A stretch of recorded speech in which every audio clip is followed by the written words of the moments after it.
আজকে শুরু করছি সমসমস্ত ক্রোমোজোম সিস্টার এবং নন সিস্টার ক্রোমাটিডের মধ্যে সম্পর্ক। প্রথমে দেখো বলেছে মিওসিসের শুরুতে মাতৃকোষে পিতৃ ও মাতৃ ক্রোমোজোম জোড়ায় জোড়ায় অবস্থান করে। তোমরা এই পাশের ছবিটা দেখো, একটা নীল রঙের ক্রোমোজোম রয়েছে, একটা লাল রঙের ক্রোমোজোম রয়েছে।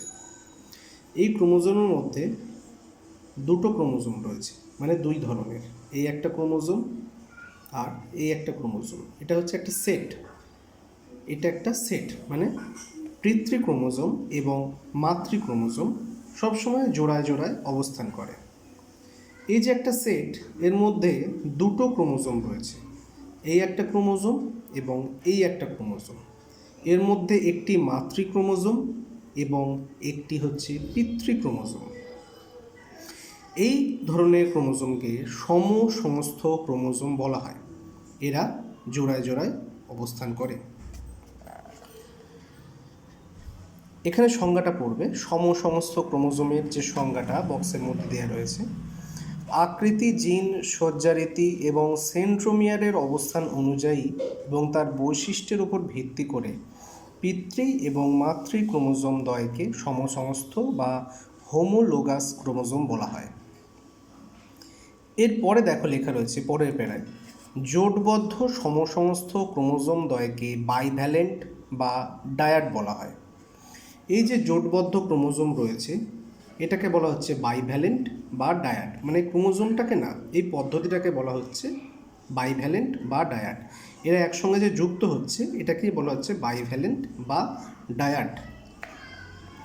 পরবর্তী পর্যায়ে সমসমস্ত ক্রোমোজোমের প্রতিটি ক্রোমোজোম লম্বাভাবে বিভাজিত হয়ে 4টি ক্রোমাটিড গঠন করে, তখন তাকে টেট্রাড বা বাহু বলা হয়। 4টি টেট্রাড বা বাহু বলতে ওপর দিকে দেখো, এই যে বিভাজিত হয়ে দুটো অংশ, এই একটা অংশ, এই একটা অংশ দুটো, এবং এই একটা অংশ, এই একটা অংশ, সেন্ট্রোমিয়ার ছাড়া বাকি অংশগুলি বিভাজিত হয়ে 4টি টেট্রাড গঠন করে বা ক্রোমাটিড বা বাহু গঠন করে। টেট্রাডের 4টি ক্রোমাটিডের 2টি সিস্টার ক্রোমাটিড এবং 2টি নন সিস্টার ক্রোমাটিড থাকে। এই দুটো সিস্টার ক্রোমাটিড আর এই দুটো নন সিস্টার ক্রোমাটিড। একটা এখানে লাল আর নীল রঙের হয় না, এটা বর্ণ দিয়ে বোঝানো হয়েছে, একটা নীল বর্ণের একটা লাল বর্ণের। এটা একটা সিস্টার ক্রোমাটিড, এটা একটা non sister chromatid. Non sister chromatid কী করে হলো? এই যে ক্রোমোজোমটা রয়েছে এইটার সাপেক্ষে, মানে এই দুটো বাহু হচ্ছে সিস্টার ক্রোমাটিড, এটা নীল বর্ণের। এটা একটা অন্য ক্রোমোজোমের সেট, সেটা লাল বর্ণ দিয়ে দেখানো হয়েছে। অতএব এই বাহু এবং এই বাহু এই দুটোর সাপেক্ষে হয়ে গেল নন সিস্টার ক্রোমাটিড। তোমরা একটু ভালো করে বোঝো, এই দুটো বাহু হচ্ছে সিস্টার ক্রোমাটিড। দেখো দুটো বাহুই কিন্তু নীল বর্ণের, এই ক্ষেত্রেও কিন্তু দুটো বাহু লাল বর্ণের, তাহলে এই দুটো বাহু হচ্ছে সিস্টার ক্রোমাটিড। কিন্তু এদের দুজনার সাপেক্ষে এই একটা নীল বাহু এবং এই একটা লাল বাহু, এই দুটোকে বলা হচ্ছে নন সিস্টার ক্রোমাটিড। টেট্রাডে 4টি ক্রোমাটিডের মধ্যে দুটো সিস্টার ক্রোমাটিড এবং 2টি নন সিস্টার ক্রোমাটিড থাকে। নন সিস্টার ক্রোমাটিড দ্বয়ের মধ্যে ক্রসিং ওভার ঘটে। ক্রসিং ওভার সেই পদ্ধতিকে বলা হয় যেটা দুই ধরনের সিস্টার ক্রোমাটিড এবং নন সিস্টার ক্রোমাটিডের মধ্যে কিছু ডিএনএর বিনিময় হয়, ডিএনএর কিছু অংশ বিনিময় হয়, মানে আদান প্রদান হয়। ওই পদ্ধতিকে বলা হচ্ছে ক্রসিং ওভার। সিস্টার ক্রোমাটিডের সংজ্ঞাটা এখানে পড়ে নেবে, তাহলে বুঝতে পারবে। বাইভ্যালেন্টে অবস্থিত সমসমস্ত ক্রোমোজোম জোড়ের প্রতিটি ক্রোমোজোম থেকে সৃষ্ট ক্রোমাটিড দুটিকে সিস্টার ক্রোমাটিড বলা হয়। বাইভ্যালেন্টে অবস্থিত সমসমস্ত ক্রোমোজোম জোড়ের প্রতিটি ক্রোমোজোম থেকে যে দুটো ক্রোমাটিড সৃষ্টি হচ্ছে তাদেরকে সিস্টার ক্রোমাটিড বলা হয়। এবং নন সিস্টার ক্রোমাটিড বাইভ্যালেন্টে অবস্থিত দুটি ভিন্ন সমস্ত ক্রোমোজোমের, এ দুটো ভিন্ন সমস্ত ক্রোমোজোম, একটা লাল বর্ণ এবং একটা নীল বর্ণের, দুটো ভিন্ন সমস্ত ক্রোমোজোমের ক্রোমাটিডগুলিকে নন সিস্টার ক্রোমাটিড বলা হয়। এবার আসছে কিছু বৈশিষ্ট্য। মিওসিস 1 বৈশিষ্ট্যগুলো কি বলেছে দেখো। পিতৃ ও মাতৃ ক্রোমোজোম জোড়ায় জোড়ায় অবস্থান করে। প্রথমে দেখালাম জোড়ায় অবস্থান করছে। পিতৃ ও মাতৃ ক্রোমোজোম নিয়ে গঠিত জোড়াকে বাইভ্যালেন্ট বা ডায়াড বলা হয়। আচ্ছা, এরপরে এই দুটো পয়েন্ট পড়ে নেবে। এরপরে 4 নাম্বার পয়েন্টটা দেখবে, পয়েন্ট নাম্বার 4, সমসমস্ত ক্রোমোজোম জোড়ার মধ্যে পৃথকীকরণ ঘটে। সমসমস্ত যে ক্রোমোজোম থাকে তাদের জোড়ার মধ্যে পৃথকীকরণ ঘটে, কিন্তু স্থানে স্থানে তারা পরস্পরের সঙ্গে যুক্ত থাকে। ওই অংশকে কায়াজমা বলা হয়, যেটাকে ইংরাজি বর্ণ এক্সের মতো দেখতে। এখানে দেখো, এই সিস্টার ক্রোমাটিড এবং নন সিস্টার ক্রোমাটিডের মধ্যে দেহাংশের কিছু বিনিময় ঘটছে। এই দুটো হচ্ছে নন সিস্টার ক্রোমাটিড, দুটোর সাপেক্ষে, একটা লাল রং একটা নীল রং। এই দুজনের মধ্যে এই অংশটায় দেখো, এই অংশটার বিনিময় ঘটছে। এই জায়গাটা দেখো দেখতে খানিকটা এক্সের মতো লাগছে, এই জায়গাটাকে বলা হচ্ছে কায়াজমা। এই যে দুটো নন সিস্টার ক্রোমাটিড পরস্পরের সঙ্গে যুক্ত হয়ে রয়েছে, এই বাহুগুলো, এই জায়গাটা দেখতে খানিকটা ইংরেজি এক্স বর্ণের মতো লাগে, যেটাকে বলা হচ্ছে কায়াজমা। এই কায়াজমা মানে খণ্ডাংশের বিনিময়। এই পদ্ধতিকে বলা হচ্ছে ক্রসিং ওভার। এই জায়গাটাকে বলা হচ্ছে কায়াজমা। আর এই যে পদ্ধতিটা, যে জোড়া লেগে রয়েছে, দেহাংশের বা খণ্ডাংশের বিনিময় ঘটছে, এই পদ্ধতিটাকে বলা হচ্ছে ক্রসিং ওভার। ক্রসিং ওভারের ফলে কি হলো, পাশের ছবিটা তোমরা দেখতে পাবে। দেখো, লাল রঙের থেকে কিছুটা অংশ নীল রঙের কাছে এসছে, এবং নীল রঙের যে ক্রোমোজোমটা রয়েছে তার থেকে কিছুটা অংশ লালের কাছে গেছে।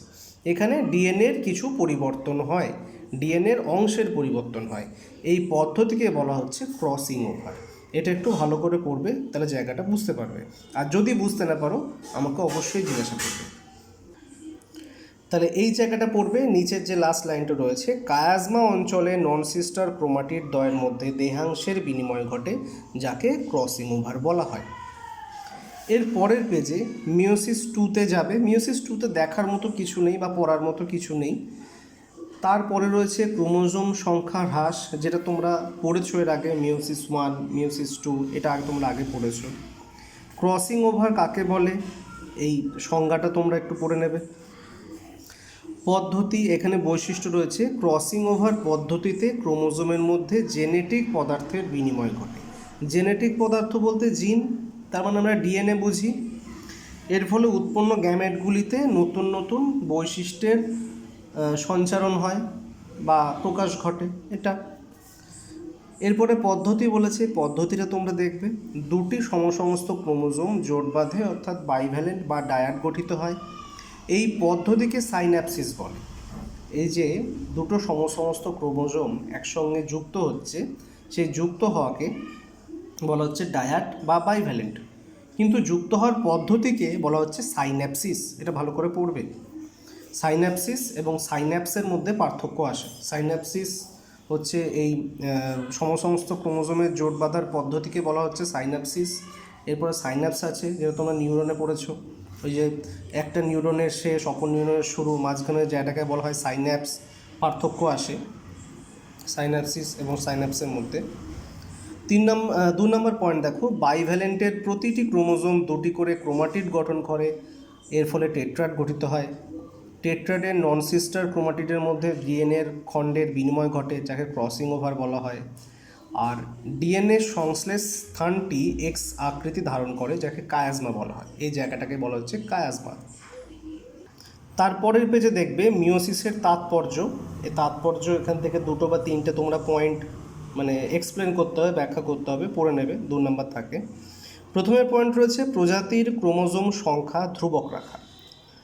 প্রজাতির ক্রোমোজোম সংখ্যা ধ্রুবক রাখা বলতে জননকোষ গঠনের সময় মিওসিস প্রক্রিয়ায় ক্রোমোজোম সংখ্যা জনন মাতৃকোষের অর্ধেক হয়ে যায়, মানে ডিপ্লয়েড থেকে হ্যাপ্লয়েড হয়ে যায়। আবার দুটো গ্যামেটের মিলন বা জননকোষের মিলনে আবার জাইগোট তৈরির সময় আবার ডিপ্লয়েড হয়ে যায়। এর ফলে দেহকোষে ক্রোমোজোম সংখ্যা একই থাকে। যদি একই না থাকতো তাহলে কিন্তু এটা 2n, 4n, 8n, 16n, 32n এই হারে দ্বিগুণ হারে বেড়ে যেত। তাহলে মিওসিসের ফলে ক্রোমোজোম সংখ্যা ধ্রুবক থাকে, ঠিক নির্দিষ্ট স্থানে থাকে, নির্দিষ্ট সংখ্যায় থাকে। জীবের মধ্যে প্রকরণের উৎপত্তি, মিওসিসের বিভাজনের সময় যখন ক্রসিং ওভার হয়, এ আগে পেজে ছবিটা দেখলে ক্রসিং ওভারের ফলে কি হচ্ছে, জিনের আদান প্রদান ঘটছে, তার ফলে নতুন বৈশিষ্ট্যের সঞ্চারণ ঘটছে। গ্যামেট উৎপাদন, জনন মাতৃকোষে মিওসিস বিভাজনের ফলে গ্যামেট উৎপাদন হয়। যৌনক্রম, ফার্নের যৌনক্রম যখন পড়বে, জননে আছে, মিওসিস বিভাজনের ফলে উৎপন্ন গ্যামেট বা স্পোর জীবদের বিশেষ করে জীবনচক্রে গুরুত্বপূর্ণ ভূমিকা পালন করে। এখান থেকে 2-3টে ব্যাখ্যামূলক পয়েন্ট তোমরা পড়ে নেবে, পরীক্ষায় আসে। তারপরে দেখো রয়েছে মাইটোসিস এবং মিওসিসের মধ্যে পার্থক্য। এই পার্থক্যটা খুব গুরুত্বপূর্ণ, পরীক্ষায় আসে। 3টে পয়েন্টই পড়তে হবে এবং ভালোভাবে মনে রাখতে হবে, কারণ এই পার্থক্যগুলো কিন্তু একটু জটিল, একটু ভালো করে বুঝে তোমরা মুখস্থ করবে। যদি কোনো অসুবিধা হয় অবশ্যই জিজ্ঞাসা করবে। তাহলে আজকে এটুকুই থাকলো, তোমাদের সিলেবাস শেষ হয়ে গেল। তোমরা ভালো করে পড়ো, এরপর আমি পরীক্ষা নেব।